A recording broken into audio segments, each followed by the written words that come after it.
Саламатсыздарбы, урматтуу балаарчылык курсунун катышуучулары. Бүгүн биз практикалык сабакта балаарчылыкта колдонулуучу шаймандардын түрлөрү менен таанышабыз. Анан эң биринчи бул шаймандардын негизи балаарчылыкта көптөгөн ар кандай жабдыктар, шаймандар колдонулат. Ошол себептен биз бүгүн эң негизги башталгыч балаарчыларга керектүү болгон шаймандар менен таанышмакчыбыз. Эң негизги инструмент бул бизге инструмент же курал десем болот. Бул жабдык бул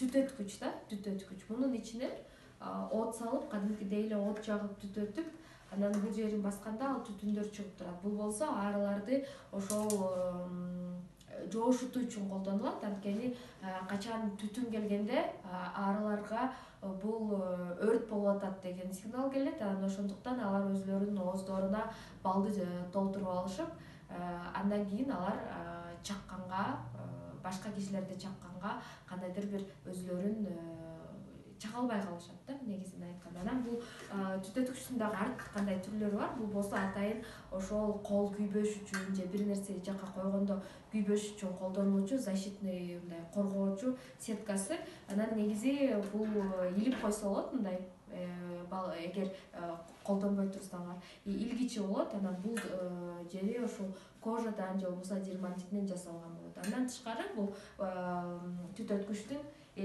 электрический же электрондугу дагы болот. Бул болсо ошол принципи ошондой эле, ичине от салынат. Анан бул жерге гана батарейкалар колдонулуп, анан бул жерин басып койгондо, колуңар менен кечке баспайсыңар. Басып койгондо өзү эле бияктагы моторчиги ошол түтүндү чыгара берет да. Андан кийин эң негизги куралы ошол стамеска.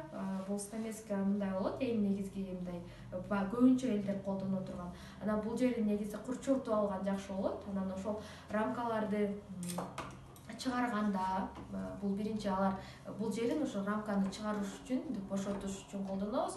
Анан бул рамканы өйдө көтөрөбүз да, мындайча айтканда. Көтөрүлөт. Анткени биринчи ошол прополис ар кандай бал болуп, ошол рамкалар бул уюкка жабылышып калат балча элекке. Ошол себептен аны бошотуп, анан арыларды аябагандай мындай тревожить этпеш үчүн колдонулат. Анан бул жери менен дагы ошол үстүндө болгон прополисту же ушундай калдыктарын тазалаганга колдонулат да.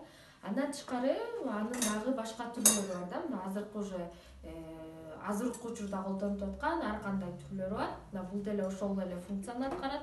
Биягы мынтип бошотконго, анан муну менен мынтип кырганга, тазалаганга, анан бул жери менен илип койгонго болот. Анан кээ бир мына бул түрүндө ошол бул жери менен ошол кээ бир ошо ары бери көчкөндө рамкалар жылып кетпеш үчүн, ошол эне ары өлүп калбаш үчүн мык менен кагып коет. Анан ошол жерде бул мыктарды тартканга мык сургучу менен да.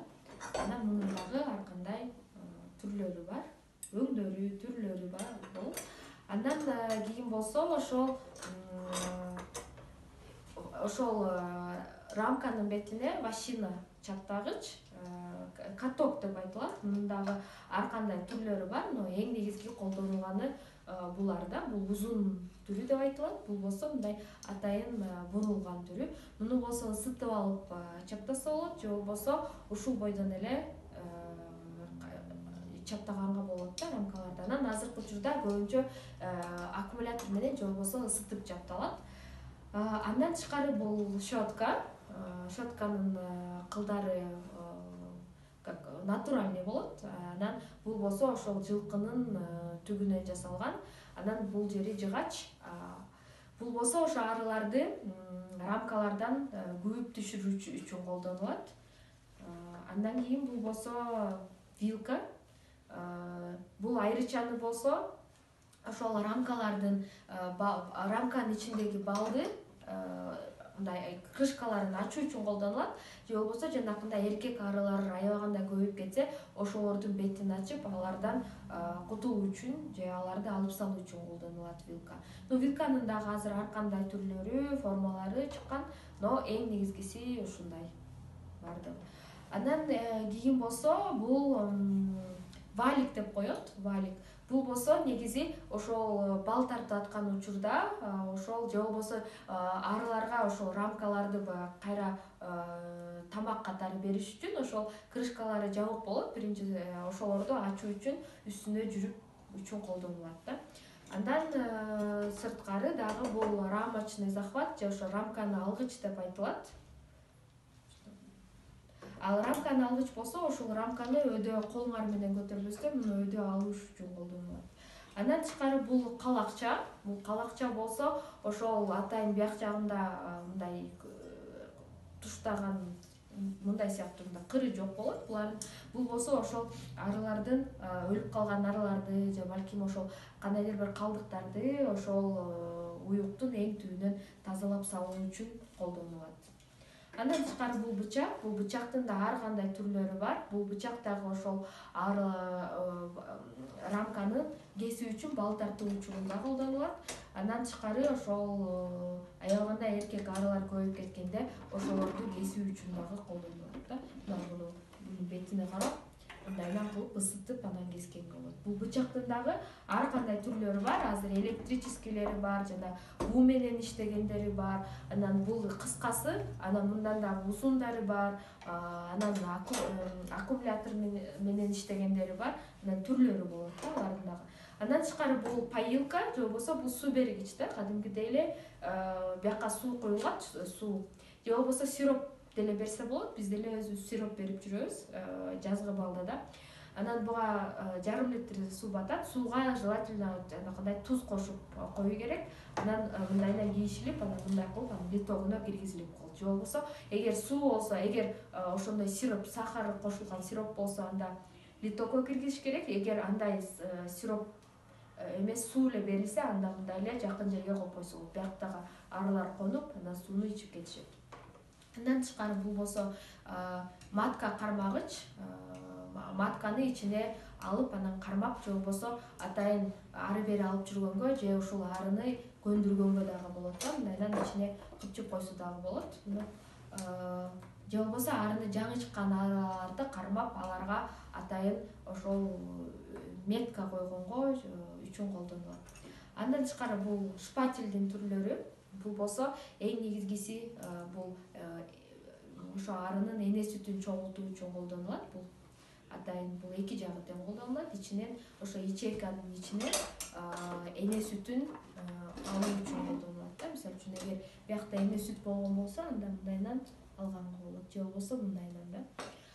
Андан тышкары бул дагы шпательдин дагы түрлөрү бар. Булар болсо эне арын чыгарууда колдонулуучу шпательдер. Бул болсо шпатель ошол личинка жана жумуртканы алып, анан кайра башка ошол ячейкага салып, анан ошол жактан эне ары чыгаруу үчүн колдонулат. Бул дагы ошондой эле колдонулат. Бул атайын өзүнүн акырын ошол жумуртканы алып, анан кайра муну түртүп койсо, өзү жумуртка ошол ячейкага уюкка түшүп калат да. Эң негизги колдонулуучу шаймандар ушулар. Андан тышкары арыларды тамак берүү үчүн колдонулуучу бул потолочный ошол тамак бергич деп айтылат. Мунун түзүлүшү болсо 4 бөлүктөн турат. Бул жерде мындай тешикчеси бар. Муну ошол рамканын үстүнө гана коюлат. Анан бул жерлерине 1 литр корм батат, сироп, сахарный сиропту куябыз. Анан бул ограничители, чтобы арылар ошол баардык сироптун баарына кетип, анан өлүп калбаш үчүн. Анан бул крышкалары үстүнөн жабылат да. Анан бул колдонгонго дагы оңой. Биягын ачып туруп эле ичине сироп коюп койсоңор, ары болбосо бул жагынан кирип, анан сиропту жей беришет.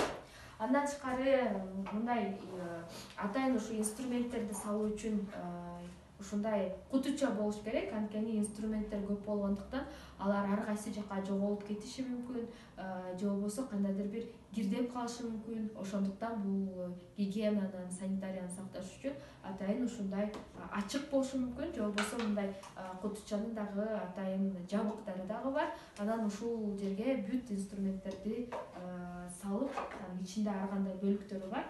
Ушул бал чилекке керектүү нерсенин баардыгын ичине салып кармоо керек да. Ошону менен бүгүнкү сабакты жыйынтыктайбыз. Бүгүнкү сабакта ошол арычылыкта колдонулуучу негизги шаймандар, жабдыктар менен тааныша алдык.